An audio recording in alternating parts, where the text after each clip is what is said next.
Alhamdulillahi Rabbil Alamin. Wassalatu wassalamu ala asrafil anbiya'i wal mursalin Nabiina Muhammadin wa ala alihi wa sahbihi at-tayyibin wa man tabi'ahum bi ihsanin ila yaumiddin, amma ba'du. Pemirsa Raja TV dan juga pendengar Raja rahimakumullahu ta'ala, alhamdulillah kita terus memuji Allah Subhanahu wa ta'ala, mensyukuri semua nikmat Allah Subhanahu wa ta'ala yang sampai hari ini masih terus mengalir dengan derasnya kepada kita semua, sehingga kita bisa terus bertafakuh fiddin, belajar agama Islam dan mengenal keindahan Islam, serta mengenal bagaimana Islam memecahkan permasalahan-permasalahan yang ada dengan sangat indah dan lengkapnya, khususnya mengenai pendidikan buah hati kita yang tentunya semua akan berbahagia bila memiliki anak-anak yang soleh, yang berbakti kepada kedua orang tuanya, yang berguna bagi agama dan juga untuk bangsanya. Pada percobaan yang terdahulu, pada pekan lalu kita sampaikan masalah pentingnya tarbiyat anak atau tarbiyat auladnya, dan ada di sana 10 faktor yang penting yang kita harus ketahui dalam pembinaan anak-anak ini. Dan kita pada hari ini coba untuk menjelaskan satu dari 10 hal itu. Yang pertama adalah tentang pengaruh orang tua terhadap pendidikan anaknya. Kita sudah seperti sampaikan terdahulu, kalau para pendengar Raja ya, tentang bagaimana pentingnya solehnya orang tua terhadap pendidikan anak ya, dan juga keluarga. Maka kita sampai pada hari ini tentang hal ini dengan lebih rinci insyaallah ta'ala, bahwa kesolehan dan juga kefasikan orang tua memiliki pengaruh sangat besar terhadap anak-anak ini.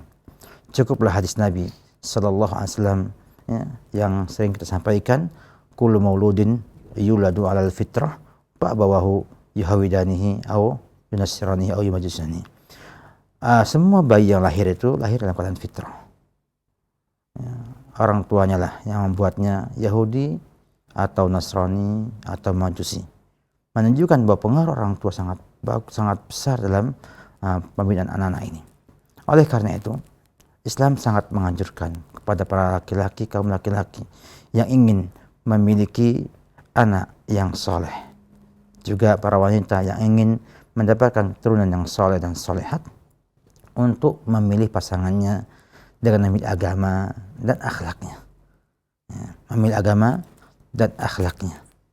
Karena apa? Karena kesolehan orang tua memiliki pengaruh sangat besar terhadap kesolehan anaknya tersebut.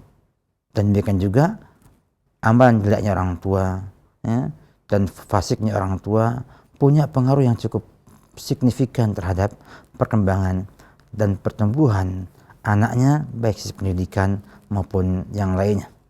Oleh karena itu, para ulama rahimahullahu ta'ala menyampaikan beberapa poin yang cukup penting tentang bagaimana pengaruh kesolehan dan juga keadaan orang tua terhadap pembinaan anak-anak, yang dapat sisi dari beberapa sisi. Yang pertama adalah keberkahan amalan soleh tersebut dan juga balasan pahala dari Allah Subhanahu wa ta'ala ya, itu sangat memberikan dampak yang positif terhadap perkembangan dan pertumbuhan anak.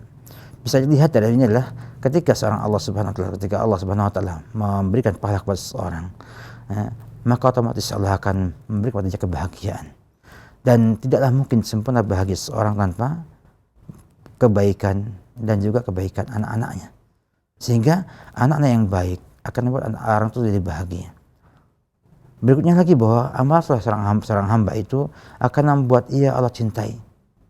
Ya, kalau Allah cintai dia, maka Allah akan memberikan taufik, kemudahan untuk benar dalam bersikap, dalam berkata-kata, dalam memutuskan keputusan, dalam ia menjalankan semua kebijakannya, itu Allah akan mudahkan, sehingga akan mempengaruhi perbaikan ini kepada anak-anak mereka. Demikian juga orang tua yang beramal amalan buruk ya, pun demikian punya pengaruh yang berat terhadap anak-anaknya, karena bisa jadi pengaruh buruk dosanya orang tua itu menjadi sebabnya anaknya mungkin nakal atau menyimpang perilakunya, sehingga menjadi adab bagi orang tuanya sebelum adab di akhirat nanti. Sehingga Allah ingin mengadab orang tua yang tidak beramal baik atau beramal buruk itu dengan anaknya, sehingga ia bisa merasakan bagaimana pedihnya mendapatkan adab Allah di dunia ini. Oleh karena itu, para ulama sangat menganjurkan kita semua sebagai orang tua untuk bertawakal kepada Allah Subhanahu wa taala dan berkata yang baik.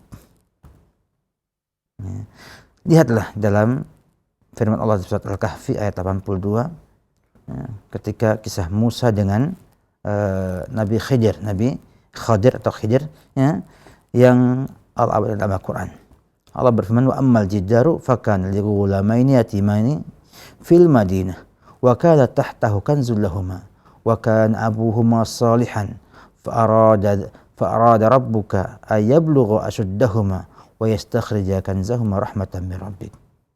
Adapun tembok itu miliknya dua anak yatim di Madinah, di kota tersebut, dan di bawahnya ada kanzun, gudang perhiasan harta milik keduanya, dan dulu kedua orang tuanya itu orang yang saleh.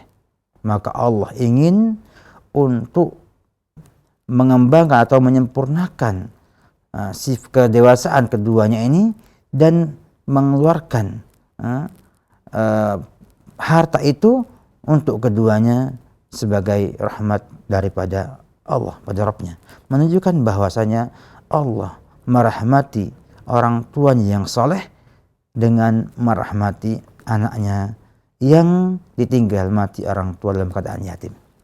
Ini menunjukkan bagaimana hubungan yang sangat erat antara kesalahan orang tua dengan rahmat Allah kepada anak-anaknya. Tentunya dalam tarbiyah anak ada di sana unsur yang sangat penting, yaitu rahmat Allah kepada anak tersebut.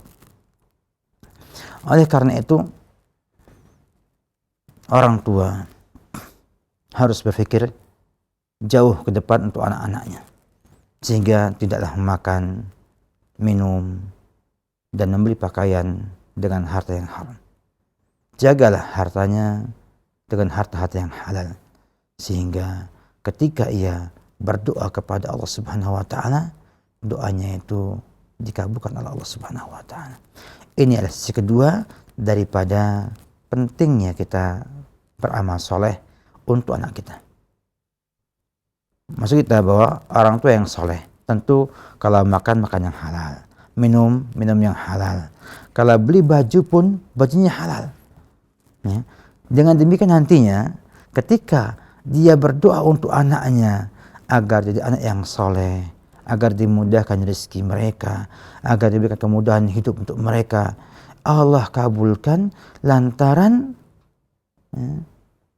dia ini senantiasa menggunakan yang thayyib, yang bagus. Innallaha thayyibun la yaqbalu illa thayyiban, kata Rasulullah sallallahu alaihi wasallam. Sehingga sangat jelas sekali bagaimana pentingnya kesalehan orang tua dalam hal ini.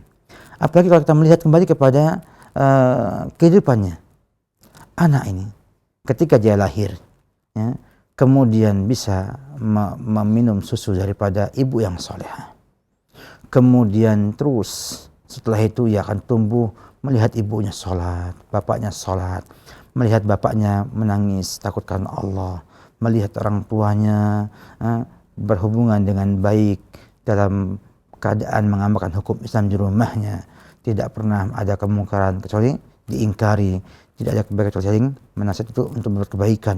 Maka muncul di sana, ya, sifat yang dominan pada anak-anak, yaitu sifat mencontoh yang ada di sekitarnya. Nah, ketika contohnya baik, maka akan terpatri dalam diri dia, ya, inilah sifat yang baik.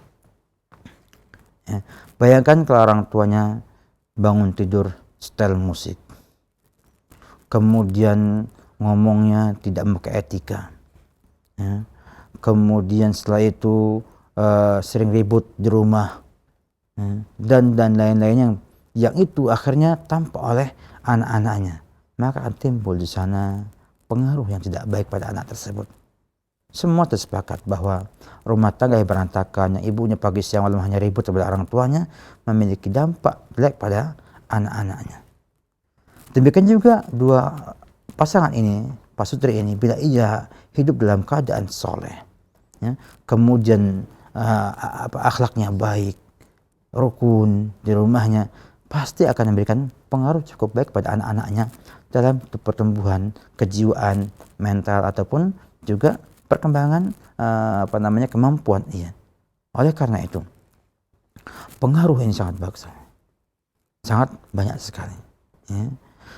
Namun pengaruh ini adalah pengaruh, tidak menjadi jaminan mutlak bahwa orang tuanya soleh, anaknya pasti soleh.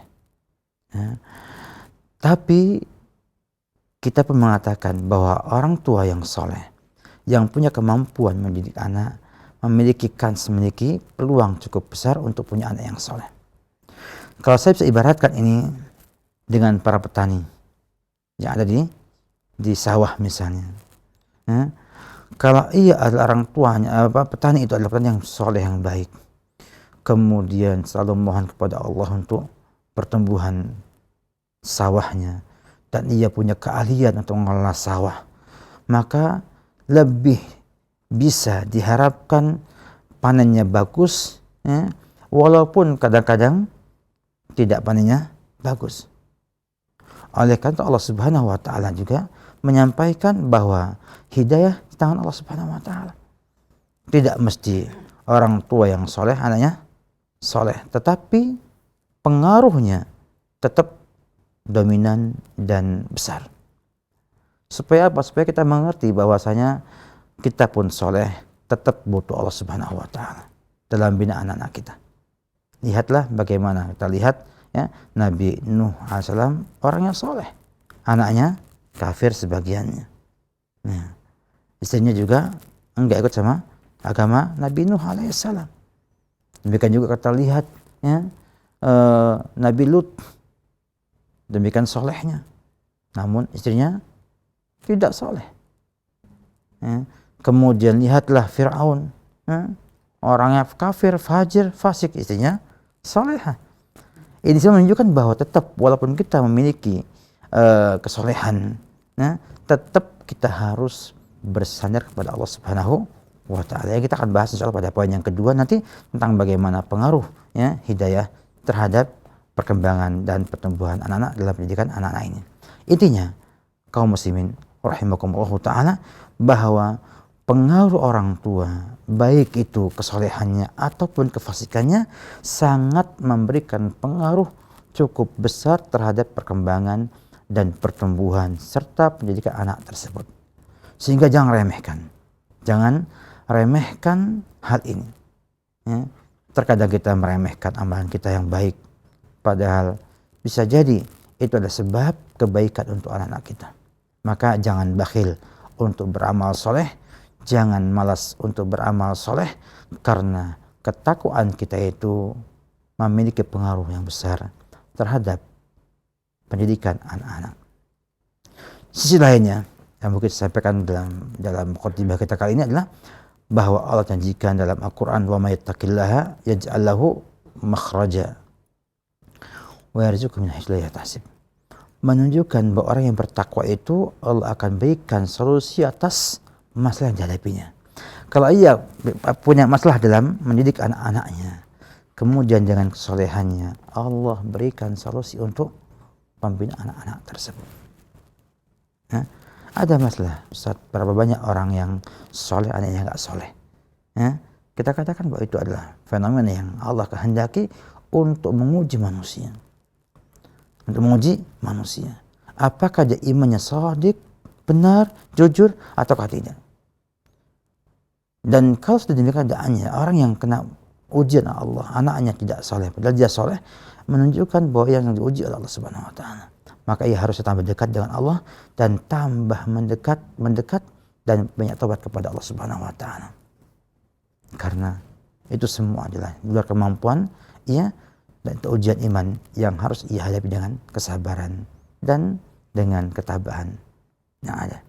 Oleh karena itu, ya, semuanya kita katakan tetap Allah akan berikan solusi untuk itu semuanya.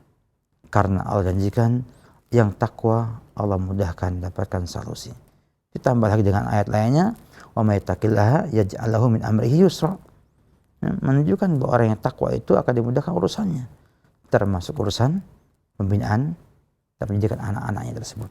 Oleh karena itu, pertama ini, dan ini penting sekali untuk kita sampaikan kepada para orang tua, bila Anda ingin anak Anda menjadi soleh, maka kenapa tidak Anda duluan yang menjadi soleh? Dan Nabi Sallallahu Alaihi Wasallam ketika ia untuk memperbaiki akhlak manusia, kata beliau, innama bu'itsu liutami makarimat akhlak. Riwayat hadis Imam Malik dan hadisnya hasan sahih. Nabi diutus itu hanya untuk memperbaiki akhlak manusia. Dan sebelum memperbaiki, Allah puji dulu di Al-Quran, wa innaka la'ala khuluqin azim. Menunjukkan bahwa kalau kita ingin anak kita soleh, maka tentunya kita pertama orang yang harus berbuat soleh, karena kita lebih butuh kepada kesolehan daripada orang lain.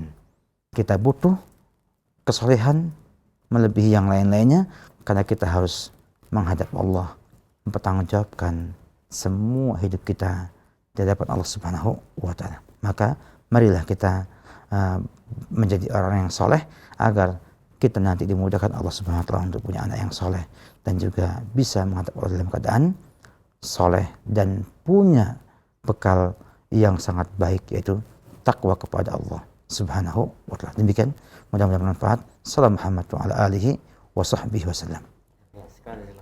Namun sebelum kita melanjutkan ke sesi pertanyaan ini, bagaimana terkadang kita lihat di masyarakat ada orang tuanya yang alim, ya bisa dikatakan ustadz ataupun kiai, tapi anaknya masya Allah ya lebih melebihi kenakalannya itu dari anak-anak orang biasa. Nah, apabila si orang tua ini meninggal, apakah tetap misalkan kemaksiatan yang dilakukan anaknya itu akan dosanya akan didapatkan pula oleh orang tuanya? Nah, ini kembali kepada bagaimana peran orang tua dalam membina anak-anak tersebut. Karena tidak pernah ada yang mencela Nabi Lut, ya, yang istrinya kafir. Tidak pernah ada yang mencela Nabi Nuh yang anaknya ada yang kafir. Ya. Tetapi yang lihat adalah bagaimana amalan kita. Bagaimana kita beramal soleh. Beramal soleh, kemudian kita membina anak-anak kita. Sudahkah kita semua menunaikan kewajiban kita? Kalau belum, maka yang namanya orang yang belum menunaikan kewajiban akan berdosa. Dan ini meliputi semua, baik ulama, kiai, ustadz, da'i, ataupun bukan.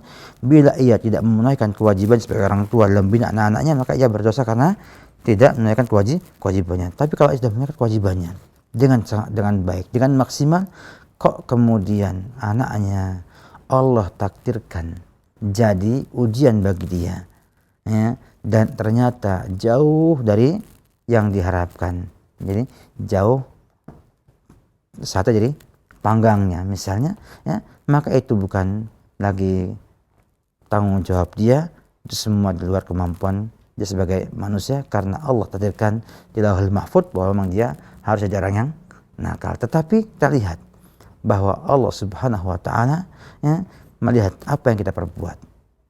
Apakah kita berbuat baik dalam binanya atau kita lupa dengan anak kita. Artinya sibuk ngurusi orang luar, anaknya kita telantarkan, tidak ada pembinaan di itu dalam yang menjadikan dosa. Itu jadi dosanya, karena dia tidak menjalankan kewajiban dia sebagai orang tua kepada anaknya. Tetapi kalau dia mengamalkan dengan sempurna, dengan bagus, maka apa?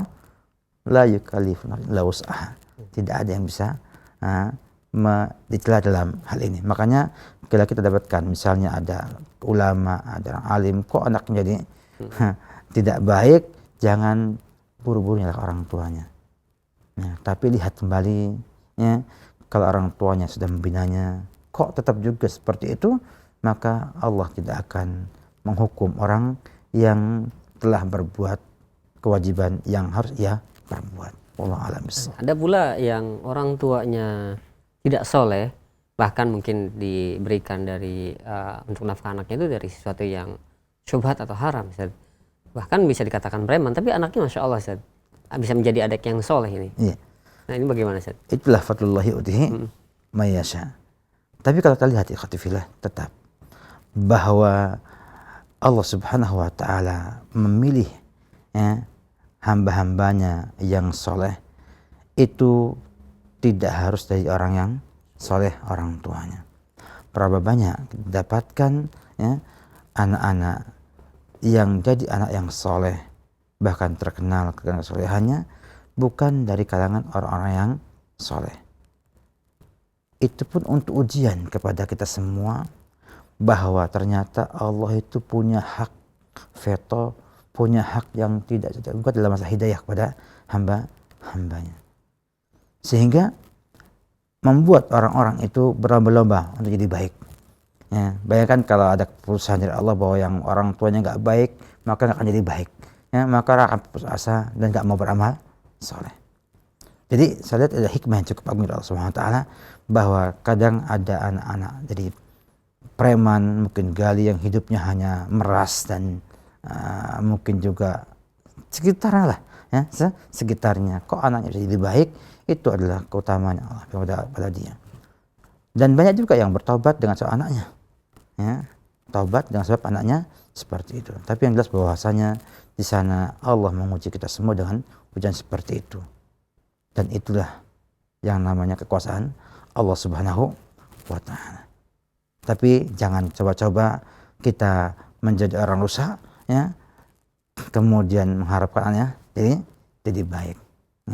Karena ada di sana hukum sebab akibat yang berlaku dalam sunnatullah Subhanahu wa taala. Walaupun ada yang tidak mengikuti sebab akibat. Contohnya kita bahwa pada sebabnya manusia adalah adanya suami istri.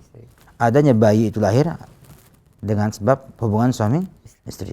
Tapi ada orang yang lahir tanpa hubungan suami istri. Nabi Isa alaihissalam.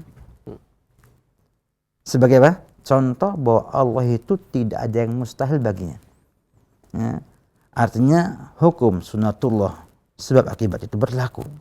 Tetapi kalau Allah kehendaki lain, maka ini pun tidak berlaku. Menunjukkan bagaimana luasnya dan bagaimana hebatnya kekuasaan Allah Subhanahu wa taala yang tidak pernah kenal ada kata mustahil bagi Allah Subhanahu wa taala.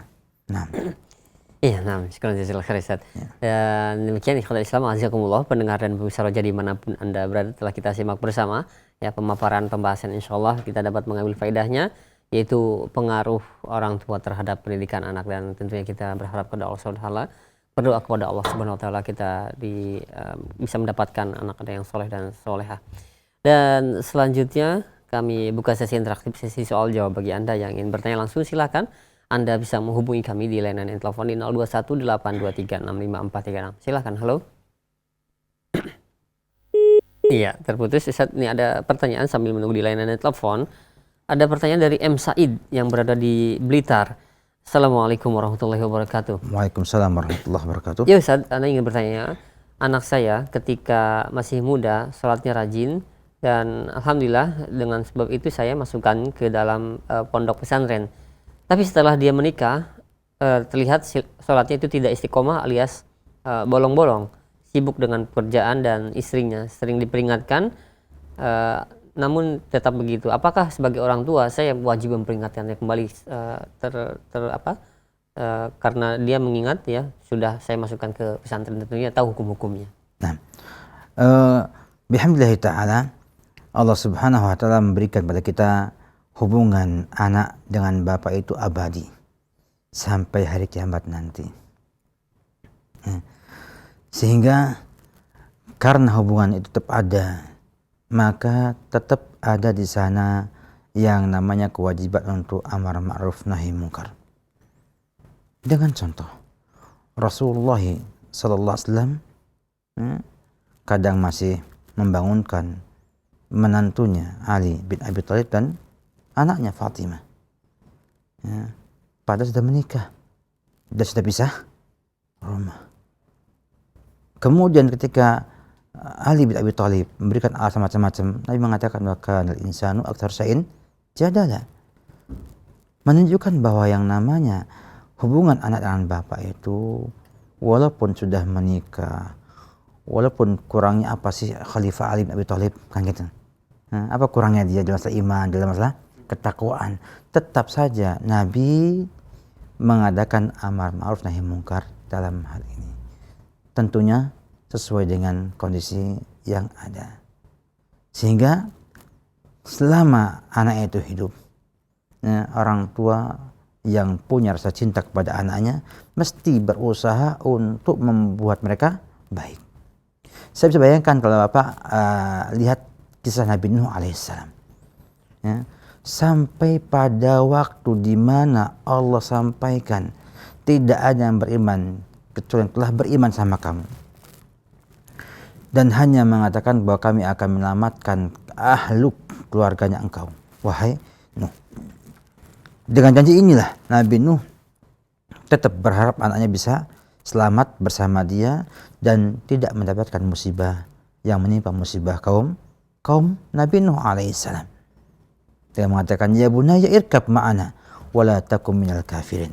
Wahai anakku, ikut sama saya naik perahu, ya, dan jangan bersama orang yang kafir. Jangan kamu ikuti mereka sehingga mendapatkan musibah sama dengan mereka. Tetapi subhanallah, memang Allah sudah mematikan hati dia dengan mengatakan sa'awi ila jabalin ya'simuni minal ma. Bersandarnya kepada makhluk. Saya akan lari ke gunung yang tinggi yang bisa menyelamatkan saya daripada api, dari air tersebut. Anggapannya kalau air itu ke gunung selesai. Tetapi Nabi Nuh mengatakan, la asimal yaum min amrillah, tidak ada yang bisa menjauhi dari sisa Allah Subhanahu wa taala. Lihat bagaimana dialog Nabi Nuh alaihissalam dalam hal ini. Masih mengajak dia kepada kemakrufan, masih juga mengajak dia untuk selamat dalam musibah atau bencana tersebut. Oleh karena itu orang tua tetap berusaha menegurnya dengan baik. Sekali, 2 kali, 3 kali, 4 kali, carilah cara yang paling baik untuk itu. Kemungkinan anak tersebut mungkin karena tuntutan kehidupannya atau ambisi dia untuk punya kebutuhan ini dan itu, sehingga akhirnya dia sibuk mencari harta dan akhirnya muncul di hatinya cinta dunia, kemudian merasakan waduh kalau tidak bekerja maksimal nggak dapat uang banyak, dan akhirnya menjadi lelah, capek. Setelah capek, ketika dapatkan istri yang kurang solehah, ya enggak, membuat ia akhirnya lupa dengan kewajiban dia kepada Allah Subhanahu wa taala. Padahal tidak ada yang bisa memiliki rezeki banyak tanpa izin dari Allah Subhanahu wa taala. Manusia demikian, tahu dari mereka dari Allah Subhanahu wa taala, tapi ketika sudah ibadah tidak mau beribadah. Banyak sekali didapatkan orang seperti itu. Karena itu Bapak sebagai orang tua hendaknya tetap beramar ma'ruf nahi munkar kepada anak tersebut, walaupun sudah punya keluarga, walaupun dia mungkin gelarnya sudah profesor, doktor dalam masalah agama.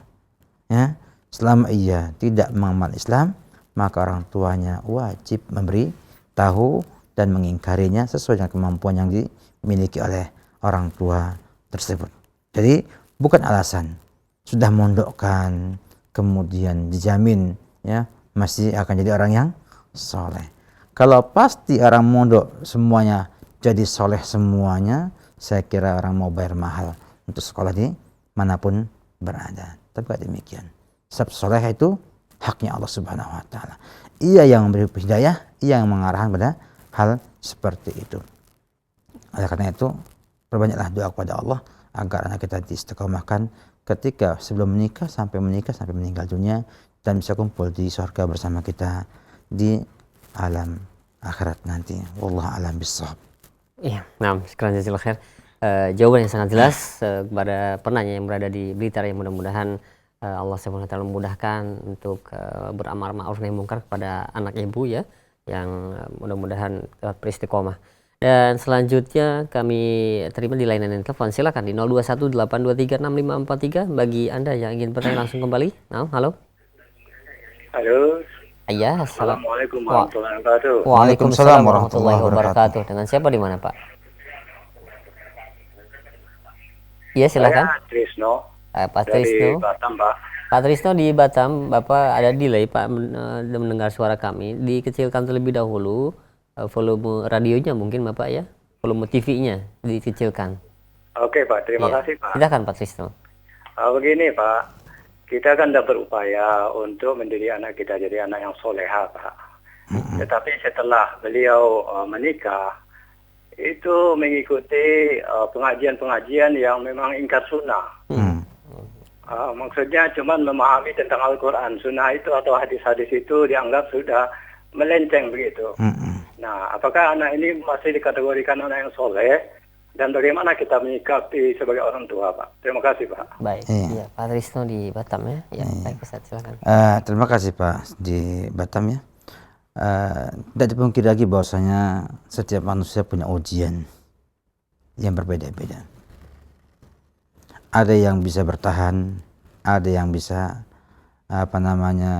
mengambil faedah, ada yang tenggelam dan hilang bersama ujian tersebut. Anak bapak atau putri bapak ya, kalau dia ngomong solehah berarti putri ya. Kalau ngomong solehah maka putri mestinya. Ketika setelah menikah ikut pengajian ingkar sunnah, artinya hanya taunya Quran, gak mau lihat sunnah, maka apakah masih dikatakan soleh? Jawabannya tidak soleh lagi ya. Karena soleh itu akan standarnya itu bukan hanya amalan sholat, bukan, tapi juga menyangkut keyakinan yang dimilikinya ya. Orang-orang yang telah berbuat demikian adalah orang yang menyimpang daripada ajaran yang benar. Karena bisa dibayangkan bila kita ini ingin beribadah, misalnya sholat saja, kalau hanya melihat kepada Al-Quran, tidak ada cara takbir, tidak ada cara baca Fatihah, tidak ada doa ketika ruku, lalu bagaimana sholatnya? Bagaimana sholatnya? Kalau kemudian yang memahami sholatnya ingat ya, hanya ingat yang kata Allah, aqimis sholata lidzikri, sehingga sholatnya zikir, maka jadi sesat. Dan bila sesat maka apa? Jadinya tidak soleh lagi. Nah, bagaimana Pak orang tua dalam hal ini? Orang tua punya kewajiban tadi, tetap mengadakan amar ma'ruf nahi munkar. Ajak dia untuk kembali pada kepangkuan akidah Ahlussunnah wal Jamaah lagi, yang memandang bahwa hadis Nabi adalah penjelas bagi Al-Quran, dan tidak mungkin Al-Quran bisa dipisah dari sunnah Nabi Sallallahu Alaihi Wasallam. Sebab tugas Nabi diutus adalah untuk menjelaskan Al-Quran, untuk menjelaskan Al-Quran. Dan ketika penjelasan nggak ada, maka pasti yang memahami Al-Quran akan tidak jelas. Kalau nggak jelas, masih salah. Kalau salah masih apa? Tersesat. Oleh karena itu, ya, kewajiban orang tua adalah menasihatinya, mengajaknya kembali kepada kebenaran. Pada kebenaran. Yang berikutnya juga kalau kita melihat mengapa kok kita harus mengambil sunnah Nabi dalam memahami Al-Quran adalah penjelasan Aisyah radhiyallahu anha yang mengatakan kana khuluquhu Quran, akhlak Nabi itu Quran. Sehingga dengan demikian jelaslah tidak mungkin memisahkan Al-Quran dari sunnah Rasulullah Sallallahu Alaihi Wasallam.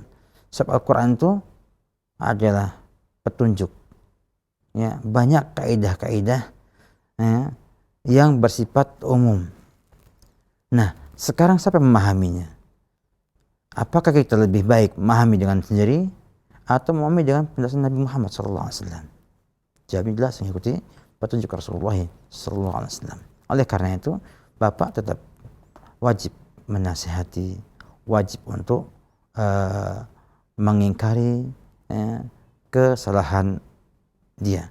Kalau Bapak tidak memiliki kemampuan untuk menasihati, maka Bapak belajar atau ajak membaca buku-buku yang baik yang nanti bisa merubah pola pikir orang-orang tersebut. Karena ingkar sunnah itu adalah kesesatan. Tidak ada orang yang ingkar sunnah kecuali sesat. Bila sunnahnya sahih, ada sebab bahwasanya sunnah itu enggak semuanya sahih benar.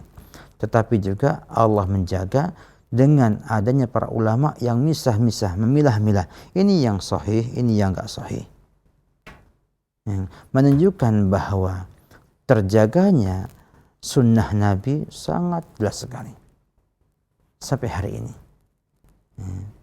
Sehingga tidak ada satu hadis pun yang ada yang buat kecuali dijelaskan ketidaksahihannya oleh para ulama rahimahullahu ta'ala. Sehingga syubhat mengatakan hadis tidak terjaga, tidak benar. Hadis terjaga. Hanya bedanya kalau Quran terjaga huruf-hurufnya, kalau hadis terjaga makna dan pengertiannya.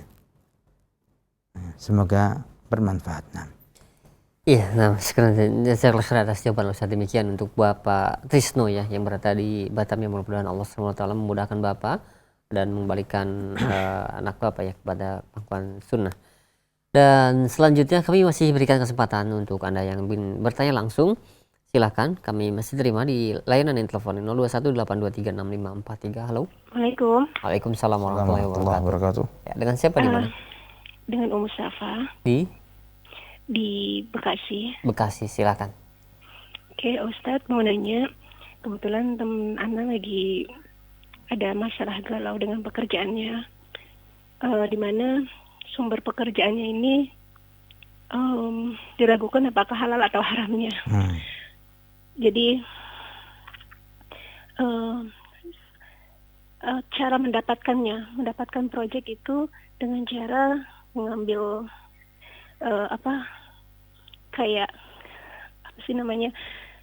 semacam nego-nego yang akhirnya disodorkanlah, misalnya kayak proyek itu dengan perempuan, dengan minum-minum seperti itu. Akhirnya dapatlah pekerjaannya dengan cara sogokan tadi misalnya. Nah, bagaimana hukumnya dengan gaji yang dia dapatkan dari hasil proyek yang didapatkan seperti itu? Pertanyaan pertama. Terus yang kedua, kalau misalnya memang ternyata hukumnya memang sudah harus ditinggalkan pekerjaan itu, bagaimanakah kalau misalnya ternyata belum ada pengganti, karena sebenarnya teman anak itu butuh pekerjaan tersebut. Iya, dia sebagai pemiliknya atau hanya sebagai karyawan? Enggak, karyawan aja. Karyawan saja. Betul. Ya, baik, ya cukup ya. Oke. Ya, baik, terima kasih banyak. Terima kasih. Assalamualaikum. Waalaikumsalam warahmatullahi wabarakatuh. Ini permasalahan kasus yang harus dirinci dan harus dijelaskan lebih panjang lebarnya. Karena di sana ada namanya komisaris yang dia hanya modali, nggak tahu pengelolaannya. Ada di sana direktur yang memang langsung terjun menangani hal seperti itu. Tidak ada karyawan. Nah, maka ini berbeda hukumnya dalam hal ini. Nah, mereka yang langsung terlibat dalam memberi itu semuanya, ya, dalam nego dan sebagainya, maka ini adalah perbuatan haram. Dan semua yang didapatkan dari yang haram hukumnya apa? Haram. Yang kedua, dilihat lagi kepada perusahaan tersebut, apakah hanya itu aja atau ada yang lain-lainnya. Misalnya dia punya 10 proyek, satunya berantakan seperti ini, yang 9-nya bagus, normal, atau memang semuanya jelek semua, ya. Ini juga berbeda dalam hukumnya. Jadi ini semua memang harus ada kejelasan dalam menjawabnya, karena tidak mungkin kita bisa memutuskan satu perkara itu halal dan haram tanpa ada kejelasan bagaimana mekanisme serta bagaimana cara yang ada.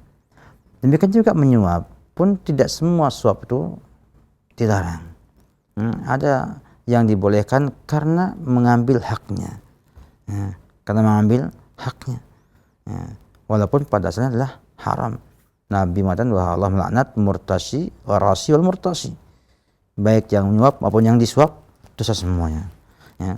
Akan tetapi di sini untuk mengetahui hal ini, karena ini menyangkut kepada orang itu akan meninggalkan pekerjaannya atau tidak, tentunya dibutuhkan lebih data lebih lengkap agar kita mengetahui apakah memang layak untuk keluar ataukah tidak. Yang kedua, hal seperti ini dijawab dengan hukum. yang hanya general, ini juga nggak pas ya. Karena perusahaan bermacam-macam. Ada perusahaan tuh hanya itu aja, satu itu aja pekerjaannya, atau dia banyak pekerjaan yang lain-lainnya. Sehingga kalau demikian adanya, maka kalau campur antara yang haram dengan yang halal, maka namanya syubhat. Namanya apa? Hatta syubhat. Nah, seorang yang kita di perusahaan seperti ini hendaknya memilah-milih. Ya, kalau mau memilih-milih, maka pilih yang dia tidak ada hubungan dengan itu semuanya. Bayangkan seorang laki-laki ya, datang bawa perempuan untuk dikorbankan hanya untuk mendapatkan apa? Proyek yang nilainya tidak seberapa. Ya, dunianya tidak seberapa semuanya. Yang kata Nabi, ya, 2 rakaat apa? Qabla fajar itu apa? Lebih baik daripada dunia dan sisinya. Artinya kalau dunia ini diukur semuanya dengan angka nolnya 12 misalnya, ya enggak, itu dengan 2 rakaat itu kalah. Ya, karena dunia ini kalau enggak kita tinggal, ya meninggalkan kita. Lain dengan pahala 2 rakaat ya, qabla subuh itu bisa langgeng sampai hari kiamat nanti. Oleh karena itu, saya tidak memberikan jawaban yang pasti terhadap ini, dan tidak juga memberikan anjuran untuk keluar dan tidak keluar ya. Tetapi yang jelas ini harus diperjelas dulu kondisinya bagaimana, kemudian nanti ada keputusan halal dan haram. Kalau dia halal bihamdillah ta'ala, kalau dia haram maka ada pengganti, enggak ada pengganti ya tetap haram ya. Jadi jangan sampai kita tahu ini haram enggak mau nikah karena ada pengganti. Yakinlah kalau kita itu meninggalkan sesuatu karena Allah Subhanahu wa taala, ya, maka Allah akan ganti yang lebih baik. Man taraka syai'an lillah awadallahu khairan. Siapa ini sesuatu karena Allah, ya, karena Allahnya tahu itu haram dan dia takut haram, dia ingin takwa kepada Allah Subhanahu wa taala, maka Allah akan mengganti yang lebih baik. Berapa banyak orang yang di PHK jarang kaya, berapa banyak orang yang keluar dari perusahaannya jarang yang kaya, malahan banyak sekali. Sehingga istilah nggak punya pengganti itu sebenarnya alasan orang yang lemah saja. Kalau dia kuat, kalau istilah dia tahu haram, misalnya haram, jelas haramnya, tinggalkan, tawakal Allah Subhanahu wa taala. Tawakal Allah Subhanahu wa taala, kemudian cari pekerjaan yang banyak sekali. Sekarang kebanyakan orang jualan gorengan aja bisa cukup kehidupi. Betul. Gorengan ya, harga 1.000-2.000 rupiah bisa nyukupi. Bahkan banyak yang jualan ayam potong ya, jarang kaya. Ya kalau motong ayam 1.000 per hari kan kaya raya ya, kan gitu. Jadi artinya semua itu harus diyakini bahwa semua yang kita perbuat karena Allah Subhanahu wa taala, Allah ganti. Ya enggak? Dan itu janjinya Allah Subhanahu wa taala. Bukan kita nyari gantinya dulu baru pergi. Ini adalah yang tidak benar. Kemudian kalau sudah meninggalkan, kok susah payah dapatkan rezeki, harus sengsara, kadang makan cuma 2 kali, nggak bisa 3 kali, atau makan mungkin 1 kali, itu adalah ujian dari Allah Subhanahu wa taala. Ya. Orang yang ingin taubat, orang yang ingin dapatkan nikmat Allah yang besar, diuji sama Allah Subhanahu wa taala. Ya. Dengan apa? Ujian. Dan kalau dia tahu bahwasanya rezekinya sudah ditulis di Lauhul Mahfuz, ya, sudah di Lauhul Mahfuz tulisannya bahwa rezekinya hanya sekian, terima. Ya. Jadi tolong dilihat kembali bahwa kita jangan kemudian pakai mindset saya dulu hidup dengan 50 juta per bulan, kalau saya pergi kok cuma dapat 10 juta nggak cukup. Nggak mesti. Ya. Kenapa? Karena ketika seorang itu mendapatkan dirinya dalam keadaan tidak punya, mestinya menyesuaikan dengan ketidakpunyaannya. Jangan nggak punya pengennya kayak orang kaya raya, nggak bisa. Oleh karena itu hal ini jangan sampai terjadi. Kita ingin tinggalkan ke yang haram, nunggu ada pengganti baru mau meninggalkan yang haram. Iya. Kalau nggak ada gantinya haram sampai mati. Dan itu nggak baik. Itu nggak baik. Ini yang saya sampaikan. Tapi ini bukan jawaban yang memastikan itu haram saja, bukan ya? Iya. Tadi hanya misalkan gitu ya. Makanya tadi sama bahwa yang jelas, kalau ini belum jelas posisinya, perusahaannya seperti apa kondisinya, kemudian ya sebagai apa di sana posisinya, ya enggak, tentu tidak bisa dihukumi haram kerja di sana wajib pergi. Iya. Makanya ini semua tidak boleh gegabah, ya, nggak boleh gegabah. Kenapa nggak boleh gegabah? Menyangkut hidupnya orang, Betul. ya, menyangkut hartanya orang. Dan Islam sangat menjaga harta. Yang tidak haram jangan ngomong haram. Yang dia halal sampaikan halal. Tapi jangan sampai yang haram jangan ngomongi halal. Oleh karena itu, ya, bila Anda bertanya, tanya kepada ahli di bidangnya. Ya, nanti melihat, menimbang apakah haramnya ini pasti atau dia hanya syubhat atau masih halal dan kerjaan yang dia milikinya.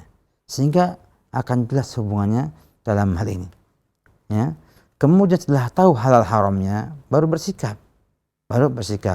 Nah, jangan kalau tahu haram kok tetap bertahan hanya karena apa? Alasan belum punya pengganti. Memang yang punya hak ganti kita kan enggak. Allah akan ganti semua itu kalau kita niatnya memang ikhlas lillahi ta'ala. Nah. Iya, nah, jazakallahu khairan atas jawaban Ustaz. Demikian jawaban yang mudah-mudahan dapat memberikan pencerahan pada Mustafa yang berada di Bekasi. Dan selanjutnya kami masih berikan satu kesempatan di layanan yang telepon. Silakan di 0218236543. Halo. Halo. Halo, assalamualaikum. Waalaikumsalam warahmatullahi wabarakatuh. Dengan siapa di mana? Dengan Ibu Novi di Kebun Jeruk. Ibu Novi di Kebun Jeruk, silakan. Assalamualaikum. Ustaz. Dikecilkan, Ibu. warahmatullahi Volume wabarakatuh. radionya dikecilkan. Ada feedback, Ibu, ya. Tidak jelas kita mendengarnya. Ya, begini Pak Ustadz. Mungkin yang pertama saran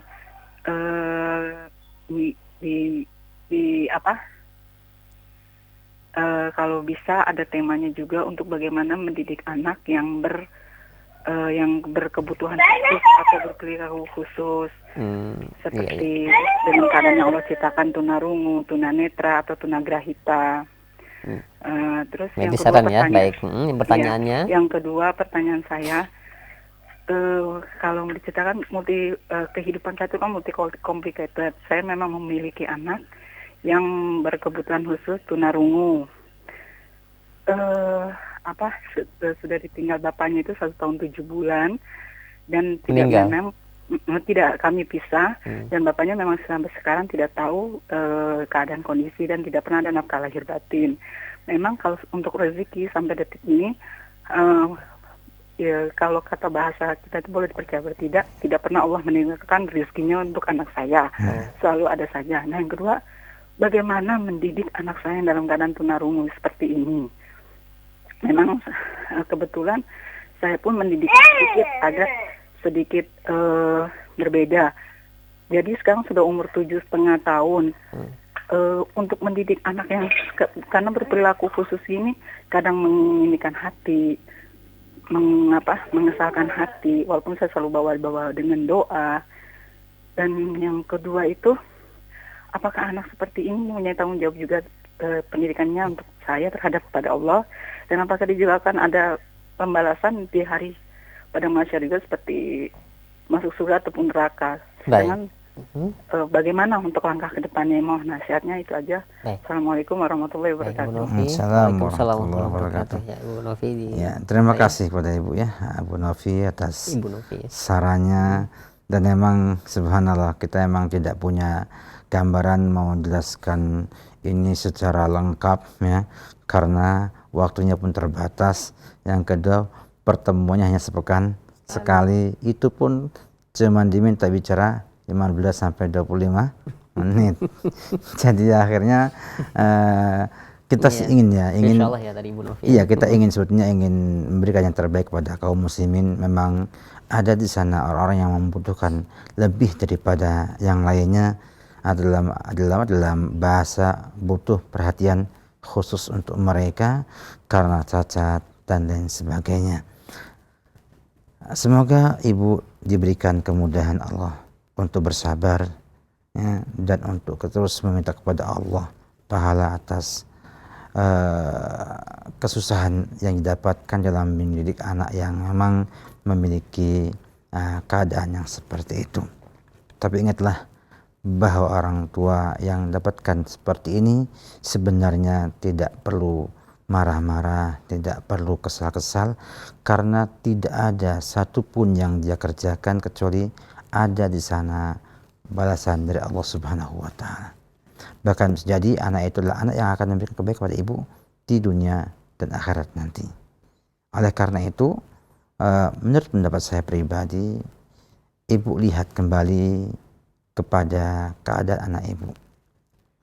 Kalau ia tunarungu sampai semana tunarungunya, kemudian apakah betul tidak mendengar sama sekali? Kalau tidak, maka bisa nggak dia melihat? Bisa melihat dengan baik, ajari dengan audio, dengan visualnya, dengan apa? Dengan visual, dengan gambar, dengan gerakan. Dan saya yakin dia bisa nanti lama-lama akan sholat, bisa juga dia akan beramal ibadah yang lainnya. Sebab selama dia itu di dunia ini, ya, dia beramal, ada pahala, ada dosa. Nah, mungkin cacatnya itu membuat ia dapatkan kelebihan dari Allah Subhanahu wa taala. Nah, yang kedua, tentang bakat yang dimilikinya, saya yakin Allah beri kepada dia bakat-bakat yang tidak dimiliki yang lainnya. Maka orang tua punya tugas untuk menggali bakat tersebut. Kekurangannya ya, tidak harus dipikirkan kekurangannya, tapi bagaimana menutup kekurangan dengan kelebihan yang dimiliki olehnya. Kalau saya ibaratkan, ya, saya ibaratkan bahwa ibu dapatkan anak ya, dengan ujian yang cukup berat. Pertama, sang bapak yang harus tanggung jawab, nggak tanggung jawab, meninggal begitu saja. Ibu sekarang dapatkan kewajiban untuk menafkahi anak dan juga merawat anak tersebut. Maka mudah-mudahan sebagaimana pernah disampaikan oleh Ustaz Syafiq bersama dalam syarah Adabul Mufrad ya, tentang pahala ibu yang merawat anak yang terlantar atau anak yatim atau anak yang memang terlantar, nggak ada yang ngurusi dari pihak orang tua dan yang punya kewajiban menafkahinya. Kemudian yang lainnya juga ibu dapatkan keutamaan mendidik anak yang memang tidak normal, punya cacat, dan itu tentunya juga adalah pahala besar bagi ibu semua. Oleh karena itu ibu perlu berhusnuzon, bersangka baik sama Allah Subhanahu wa taala. Memang ibu diberikan ujian yang demikian agar supaya ibu tambah lebih takwa, lebih dekat dengan yang Maha Kuasa. Kalau enggak, mungkin susah untuk doa kepada Allah di malam hari, susah untuk menangis kepada Allah Subhanahu wa taala karena tidak ada itu semuanya. Nah, jadikanlah anak ibu sebagai sarana untuk ibu masuk ke dalam surga. Tentang bagaimana mendidik secara baik anak ibu, tentunya butuh waktu yang cukup panjang, dan intinya adalah bahwa ibu punya tanggung jawab membina anak tersebut untuk mandiri nantinya, untuk kemudian bisa hidup sebagaimana yang lainnya walaupun memiliki kekurangan tersebut. Dan saya yakin ada insyaallah jalan keluarnya, dan kita minta ibu banyak tanya kepada mereka yang biasa menangani orang-orang yang tunarungu di SLB atau yang lainnya, yang nanti bisa jadi solusi ataupun tambahan pengetahuan membina mereka. Karena dalam waktu yang sekali nggak mungkin kita akan menyampaikan hal yang seperti itu. Tapi jelas agama ini dapat diamalkan oleh orang yang buta, orang yang tunarunggu, orang yang cacat, bisa beragama Islam. Bisa beragama Islam. Dan ibu hanya tugasnya membina anak ini menjadi hamba Allah yang bisa beribadah kepada Allah Subhanahu wa taala, dan rezekinya serahkan kepada Allah Subhanahu wa taala. Ibu punya pengalaman bagaimana mempunyai anak seperti itu, dan ibu tetap ada rezekinya dari Allah Subhanahu wa taala. Oleh karena itu, jadikan sebagai pengalaman bahwa rezeki jangan takuti, tapi jadikan anak ibu jadi anak yang soleh, ya nanti manfaat bagi ibu walaupun punya kekurangan di telinga anak tersebut. Wallahu a'lam bishawab. Mungkin sebagai motivasi betapa banyak ya orang tua yang single parent seperti ibu ini, itu anak-anaknya menjadi orang-orang yang besar ya. Sangat banyak sekali. Banyak sekali ya. Seperti Imam Bukhari kan itu Imam Bukhari juga demikian ya, ditinggal mati oleh bapaknya dan dalam kondisi buta. Dalam kondisi buta. Kemudian kondisi ibunya yang solehah ini tiap malam terus mendoakan dalam sholatnya, dalam ibadahnya untuk anak tersebut agar bisa melihat dan bisa belajar agama dengan baik. Dan subhanallah, beliau akhirnya disembuhkan oleh Allah, dan dengan harta peninggalan yang ada dia bisa hidup sampai akhirnya meninggal dalam keadaan buta kembali. Ini Imam Al-Bukhari dalam hal ini. Memang kalau dalam hal ini, kalau masalah kisah tentang ulama yang tunarungu memang belum dapatkan ya. Belum, iya. Karena memang pendengaran sangat penting untuk kita mendapatkan ilmu ya, dan jadi orang yang alim. Karena orang alim kalau tidak bisa mendengar gimana mau ditanyai sama masyarakat. Tapi minimal kita harus membuat ia ini mampu ibadah kepada Allah Subhanahu wa taala. Dan yakinlah bahwasanya bila Allah kehendaki anak ini jadi bermanfaat, maka bermanfaat bagi orang tuanya. Jadi maksud saya, kita tidak berusaha untuk membina anak tersebut jadi anak yang bisa memaksimalkan kemampuan yang ada, dan alangkah banyaknya orang yang cacat punya kemampuan lebih daripada orang yang tidak cacat. Jadi ibu berusaha tanya-tanya kepada ahli di bidangnya ya, bagaimana mengembangkan potensi anak tersebut ya, potensi anak tersebut, karena tetap saya yakin punya potensi, karena Allah Subhanahu wa taala memberi hidayah kepada kita, hidayah kauniyah namanya, hidayah kauniyah, yaitu hidayah di mana Allah mudahkan makhluknya untuk bisa bertahan hidup dan bisa mendapat yang dibutuhkannya. Semut dengan yang kita seperti bisa hidup, dan subhanallah kalau terlihatnya semut itu dengan makanan yang dibawa sama dia, kemudian menyimpannya pun hebat. Sebelum disimpan dipanaskan dulu, setelah itu dimakan ujung-ujung biji tersebut supaya nggak tumbuh, jadi itu tunas. Sebab kalau tumbuh maka rusak biji-bijian tersebut. Jadi Allah berikan demikian. Cicak misalnya dapat harus dari nyamuk yang nempel di tembok. Allah berikan semuanya kepada manusia hidayah kauniyah, hidayah untuk bisa hidup di dunia ini. Dan saya yakin anak ibu punya kemampuan itu semuanya, tinggal ibu berusaha untuk menggali di mana sih bakat anak saya dalam hal ini.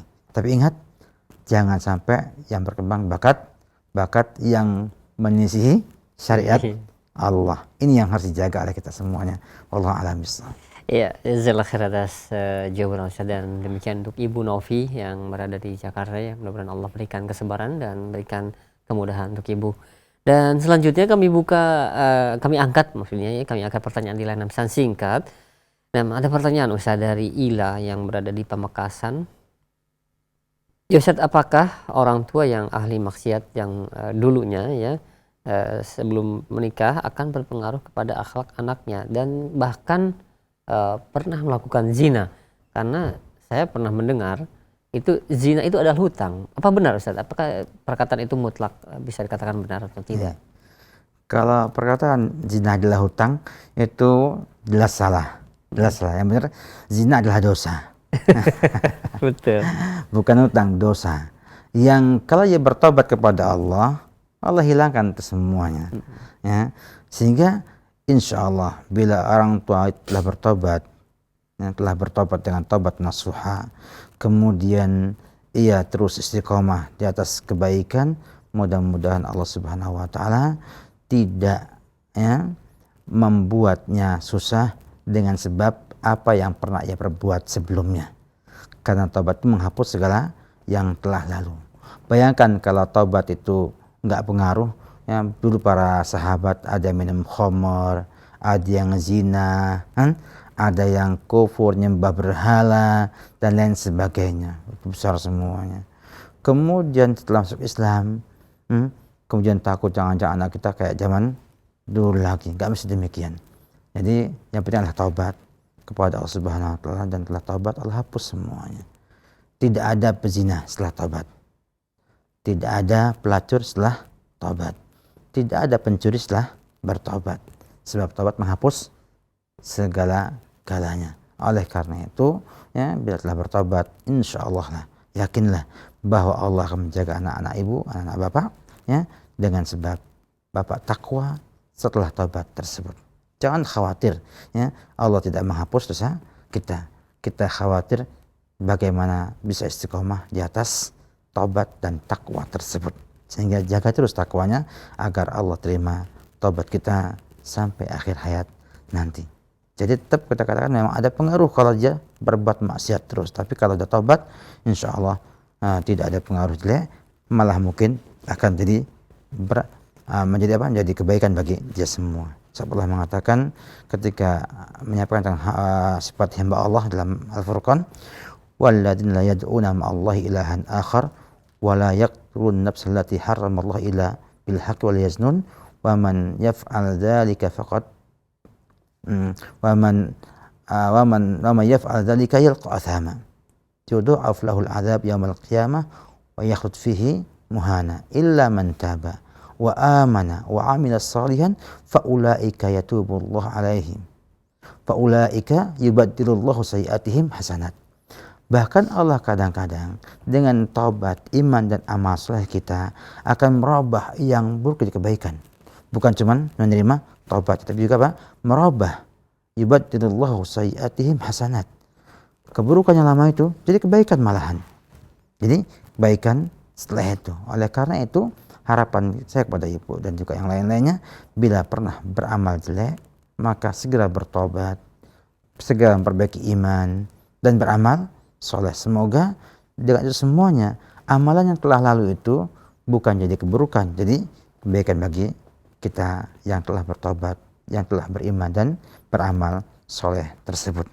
Jadi yakinlah ya, bahwa semua yang telah kita taubati, mudah-mudahan diterima Allah, dan diterima sama Allah, maka tidak akan mempengaruhi pendidikan anak kita setelahnya. Tapi ingat, kita sebagai orang tua yang pernah berbuat demikian, jangan sampai memberikan kemudahan kepada anak untuk berbuat yang kita perbuat di masa lalu. Misalnya, kalau dulu berzina karena pacaran dan hidup berduaan di mana-mana, naik motor berdua, ke taman berdua, kemana-mana berdua, akhirnya ke hotel pun berdua, akhirnya berzina, maka kita punya anak jangan sampai digitukan. Kita punya anak dijaga, jangan sampai ia bisa berdua dengan laki-laki atau perempuan yang bukan mahramnya, yang membuat ia akhirnya bisa meniru perbuatan orang tuanya dahulu, bukan karena orang tuanya, tapi karena dimudahkan jalan untuk menuju sama kayak orang tuanya dulu. Oleh karena itu, kita sebagai orang tua hendaknya hati-hati, jangan biarkan anak kita itu disimpangkan oleh iblis dan syaitan dengan kita mudahkan mereka menggoda anak-anak kita berbuat semau yang ia kehendaki, semau yang iblis kehendaki. Wallahu a'lam bishawab. Iya, nah, jazakallahu khair atas jawaban Ustaz. Ya, demikian untuk pertanyaan di Pamekasan, dan selanjutnya ya kami akan angkat ada beberapa pertanyaan sebenarnya Ustaz. Di antaranya dari Ummu Ica yang berada di Lenteng dan pertanyaan yang lainnya. Ya Ustaz, seberapa jauhkah ya sifat orang tua dapat menurun kepada anaknya? Misalkan sifat yang pemarah, apakah akan dengan mudah ditiru atau akan turun sifatnya kepada anak itu sebagai anak yang pemarah? Dan memang jika hal tersebut sudah terjadi, ya sifat orang tua turun ke anaknya, bagaimana cara kita yang bijak untuk merubah sifat yang buruk yang sudah menempel kepada anak itu dari orang tua? Iya, tidak pungkiri bahwasanya gen itu punya pengaruh pada sifat anak-anak yang kita miliki. Sehingga ini pun dipahami oleh orang-orang jahiliyah dahulu ya. Orang Quraisy itu tahu walaupun belum punya pengetahuan tentang DNA, tentang gen dan lain-lainnya. Mereka sudah tahu itu bahwa sifat orang tua itu banyak nurun kepada anaknya. Dengan bukti mereka punya namanya nikah istibdha. Nikah apa? Istibdha, yaitu di mana seorang laki-laki kita melihat ada orang lain yang punya sifat-sifat hebat, pemberani, kuat dan sejenisnya ya, yang memang bagus-bagus, dan dia ingin memiliki itu untuk anaknya, maka ia membiarkan istrinya setelah haid tidak menggaulinya, lalu menyerahkan itu kepada laki-laki tersebut untuk digauli seperti istrinya sampai akhirnya hamil. Setelah hamil, sang suami tadi itu tidak akan menggauli sampai lahir anaknya. Sampai lahir anaknya. Namanya nikah istibdha. Karena mereka meyakini bahwa dengan istrinya ini ya, gaul dengan itu dan punya anak, maka nanti sifat orang itu akan turun pada anaknya tersebut. menunjukkan bahwa kaum Quraisy dahulu itu tahu dengan adanya hal seperti itu. Nah, kita sebagai orang tua yang bila tahu memang kita pemarah, ya robah jadi nggak pemarah, ya, sehingga nanti yang turun bukan pemarah tapi pemaafnya. Ya. Yang kedua, kalau sudah kadung anak itu kok mewarisi sifat pemarahnya orang tua, misalnya emosional, maka dibina dengan agama Islam. Tidak ada tabiat yang tidak bisa berubah. Saya kepada hadirin sekalian tentang kisah berapa orang sahabat yang punya tabiat yang berubah dengan adanya ajaran Islam. Mus'ab bin Umair adalah orang yang dibina dengan kemudahan harta yang demikian hebatnya. Bahkan minyak wanginya pun khas. Dari jauh tahu Mus'ab bin Umair kan akan lewat. Ya. Dan dia orang yang senang dengan kemewahan dan bangga dengan kemewahan. Sifat ini susah dihilangkan. Tapi dengan Islam jadi orang yang paling zuhud sama dunia. Sehingga meninggal pun tidak punya pakaian untuk menutupi seluruh tubuhnya. Siapa yang merubah? Agama Islam. Kemudian juga yang lainnya. Ya. Umar ibn Khattab radhiyallahu ta'ala anhu terkenal dengan kerasnya. Bahkan dikenal sebagai sahabat yang paling tegas, paling keras. Kok bisa setelah masuk Islam jadi khalifah bisa jadi sangat penyayang sekali, ya, sampai ketika melihat ada orang wanita yang masak batu, ya, dalam kisahnya banyak yang anaknya nangis minta makan, sabar, belum matang, setelah itu mengatakan gimana Khalifah Umar ini tidak tahu dengan keadaan rakyatnya, dia menangis dan akhirnya membawa gandum sendiri, nggak mengutus ke orang lain, membawa gandum sendiri untuk kepada orang itu diberikan hidayah. Nah, bagaimana kita lihat bagaimana perubahan yang demikian signifikan itu. Abu Bakar yang terkenal sangat lembut, yang kalau ngimami banyak nangisnya. Ketika ngadepi orang murtad lebih keras daripada Umar bin Khattab radhiyallahu ta'ala yang minta dimaafkan mereka. Menunjukkan bahwa semua sifat kita itu yang tidak sesuai dengan kebaikan dirubah bisa dirubah. Cuman ada yang ngerubahnya agak susah, ada yang mudah, dan itu butuh kesabaran. Dan sabar ini, saya sabar ya cukup penting sekali untuk kita jelaskan. Sabar itu harus ada. Sebab kita ini manusia ini mesti kena dua perkara, nikmat atau musibah. Keduanya butuh sabar. Yang kedua, kita sebagai manusia mesti ada perintah, ada larangan, ada takdir Allah Subhanahu wa taala. Ya, diperintah mengerjakan butuh sabar. Dilarang menjauhi butuh sabar. Kena nasib mungkin kemewahan butuh sabar. Kemiskinan butuh sabar. Sehingga sabar inilah yang penting ditanamkan pada diri kita semuanya. Maka saya tuh heran ketika ada yang mengatakan, Ustadz, ini sudah tabiat saya, Ustadz. Kita katakan robah tabiatnya. Karena Allah tidak menghendaki kita punya tabiat yang jelek. Yang kasar robah jadi halus lembut. Yang kemudian ia keras, ngawur, buat keras yang terarah. Ya. Jadi jangan takut. Begitu kita punya anak kita mulai tampak tabiat-tabiat jelek, kita mulai harus membuat terapi agar ia bisa menjadi anak yang baik dengan cara mendidik dia dalam agama yang benar. Ya, agama yang benar. Wallahu alam bissawab. Iya, nah sekarang saya jazakallahu khairan atas jawaban saya demikian yang menjadi pesan singkat, dan selanjutnya masih kami akan angkat. Ya, ada pertanyaan. Ya Ustadz, saya menikah dengan seorang duda yang memiliki putri berusia 8 tahun. Namun sikapnya kepada saya itu sangat kasar dan suka berkata-kata kasar ketika saya menasehatinya. dan menganggap bahwa dia bukan ibunya. Nah, sejauh manakah Ustadz tanggung jawab saya mendidik anak dari suami saya namun bukan anak saya Ustadz ya, anak tiri maksudnya ya. Iya. Nah, itu sejauh mana Ustadz tanggung jawab pendidikan ibunya tadi yang menikahi bapaknya tadi? Ya.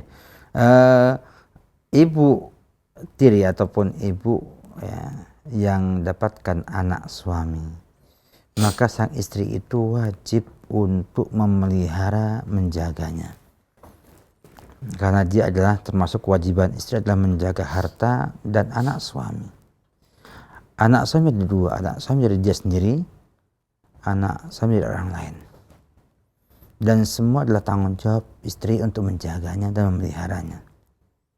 Dalam artian tentunya nafkah tetap suami, tetapi tanggung jawab untuk menjaganya bersama-sama, dan istri akan diminta tanggung jawab atas anak suaminya tersebut yang ada dalam binaan dan pangkuannya dia di rumah tersebut. Sehingga sebetulnya kalau bicara ibu tiri ya, mestinya berat bagi ibu tiri memiliki anak tiri seperti itu. Kenapa? Karena dia bukan anaknya, tapi dia harus menganggap kayak anaknya sendiri. Tetapi opini di masyarakat akibat banyaknya film-film yang kurang ajar ya, mengatakan ibu tiri itu masih jahat, mesti apa? Jahat, sukanya mukuli, dari mulai kisah bawang putih, bawang merah ya, sampai ada nyanyian ibu tiri lebih kejam daripada ibu kota dan sebagainya macamnya, sehingga opini di anak-anak itu kalau ibu tiri itu memang harus diberontak, atau menganggap bahwa ia telah mengambil cintanya bapak daripada dirinya. Ini tugas berat ibu tiri untuk membuat opini kepada anak itu bahwa saya itu adalah orang yang lebih pas untuk mendidik kamu. Apakah ibu tiri kemudian tidak punya fungsi untuk memberikan anak? Banyak yang berhasil. Syekh Abdurrahman As-Sa'di mengarang kitab tafsir As-Sa'di atau Taisir Karimir Rahman ya, itu yang menjadi pendukung ia untuk jadi alim itu adalah ibu tirinya yang terus memompa ia untuk belajar sampai akhirnya ya, dengan kakaknya bisa menjadi orang alim setelah itu. Sehingga peran istri, bapak ataupun ibu tiri cukup besar ketika itu terhadap beliau rahimahullahu ta'ala. Nah, kenapa tidak ada upaya kita untuk menghilangkan opini yang jelek itu ya? Karena saya lihat wallahu alam bissawab ya, itu adalah sesuatu yang sudah disusun, dirapi, diskenariokan untuk merusak keluarga kaum muslimin. Karena muslim itu dari dulu tuh kebanyakan punya ibu tiri, bapaknya istrinya 2, 3 dan 4, mesti punya apa? Ibu tiri. Nah, supaya anak-anak itu menjadi ganjalan untuk orang tuanya menikah lagi, maka ini jadi sebab sehingga orang kalau ngomong ibu tiri langsung tuh pertama yang tampak dalam benaknya apa? Jahat, hasad, ini itu kejam yang minta ampun, ketemu matanya melotot tuh siapa? Tersenyum dan sebagainya, sehingga akhirnya menimbulkan masalah pada rumah tangga tersebut. Jadi tetap saudari harus beribadah kepada Allah dengan jaga anak tersebut, bina yang baik. Saya yakin ketika saudari sudah tampak di mata anak itu sebagai ibu yang demikian sayang, demikian mengerti ya keadaan dia, dengan izin Allah Subhanahu wa taala akan berubah sikapnya dan kemudian bisa jadi anaknya yang baik yang bisa menjadi membantu ibu untuk bisa menunaikan kewajiban ibu, membina dan juga menjaga harta dan anak-anak suami. Yakinlah dengan Allah sebagai penolongnya, ibu berhasil untuk mengalahkan atau untuk menaklukkan putri suami ibu tersebut. Semoga berhasil dan kita support dengan doa agar mampu untuk bisa merubah anak jadi anak yang baik insyaallah ta'ala. Amin ya rabbal alamin. Iya, nah sekarang jazakallahu khair Ustaz atas jawabannya. Dan waktu tidak terasa, Ustaz, sudah hampir habis ya. Demikian akhir zaman. Iya. Waktunya Terasa cepat. bercepat langsung. Nah, Ya padahal masih banyak di pertanyaan-pertanyaan yang belum terjawab di layanan pesan singkat. Ya mungkin kita akan lanjutkan di pekan yang akan datang saja, insyaallah. insyaallah Insyaallah taala, dan kita akan tutup mungkin ada ikhtitam dari kita ingin sampaikan dalam penutup kajian kita kali ini bahwa orang tua itu jangan hanya berharap anaknya baik, tapi juga berusaha dia menjadi orang yang baik. Ya. Sebab kalau sudah di akhirat nanti, la yanfa'u, tidak manfaat, malun, harta, wala banun, dan juga anak-anak, yang manfaat illa man atallaha biqalbin salim. Yang manfaat adalah amalan soleh yang membuat hatinya ini hati yang selamat. Dalam artian banyak pahala, dikit dosanya. Yang selalu berusaha untuk beristighfar. Dan beruntunglah orang-orang yang berjumpa dengan Allah dalam keadaan istighfarnya paling banyak. Demikianlah ya. Rasulullah sampaikan demikian karena pentingnya istighfar dan taubat serta amalan soleh bagi seorang muslim.